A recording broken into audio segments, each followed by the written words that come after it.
An angry outburst from the suspected CEO killer today. 26-year-old Luigi Mangione shouted and briefly struggled with officers as he was led into the Pennsylvania courthouse. Mangione was denied bail, but told a judge that he would oppose extradition to New York, where he is charged with murder and other crimes. Meantime, we are learning new details about his possible motivation for the shooting. KTLA's John Fenolio live in the news center with the latest on the case tonight. John. Micah and Shira, Mangione is charged in Pennsylvania with possession of an unlicensed firearm, forgery, and providing fake ID to police. But in New York, he's facing murder charges. His angry outburst while walking into court today, just the latest drama following a nationwide manhunt that ended yesterday.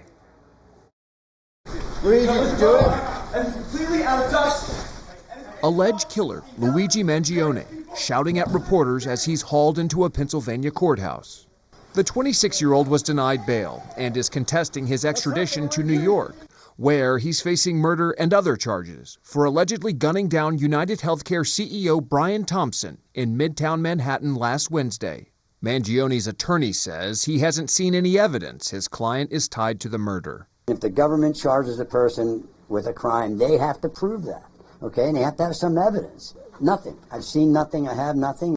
The nationwide manhunt ended Monday morning, 275 miles away at this McDonald's in Altoona, Pennsylvania, after a customer recognized Mangione and alerted an employee who called police.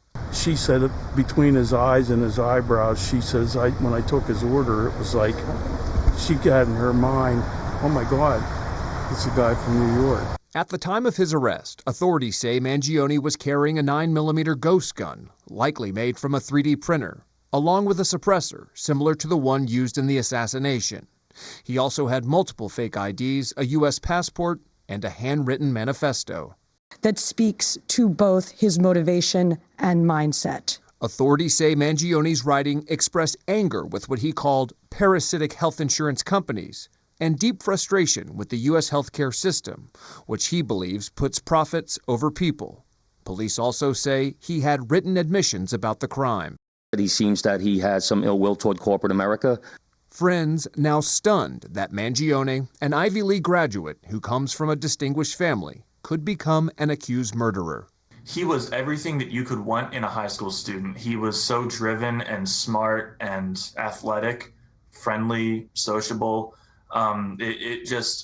It doesn't seem thinkable that this is the same person. He was a very thoughtful person. Mangione's former roommate in Hawaii telling CNN, a once active young man, he had a debilitating back injury and became unable to date or be physically intimate due to his chronic pain. Before he moved in, I remember he said he had a back issue and he was hoping to get stronger in Hawaii. So he's always focused on trying. When he first came, he went on a surf lesson with other members, and unfortunately, just a basic surf lesson, he was in bed for about a week. News Nation reporting Mangione lost touch with his family, and his mother filed a missing persons report with the San Francisco Police Department last month. The Mangione family released a statement today saying they are shocked and devastated and offered prayers to the Thompson family. Meantime, New York Governor Kathy Hochul has issued a governor's warrant to speed up the extradition process. Still, authorities say it could take weeks before Mangione sees a New York courtroom. In the News Center, I'm John Fenolio, sending it back to you.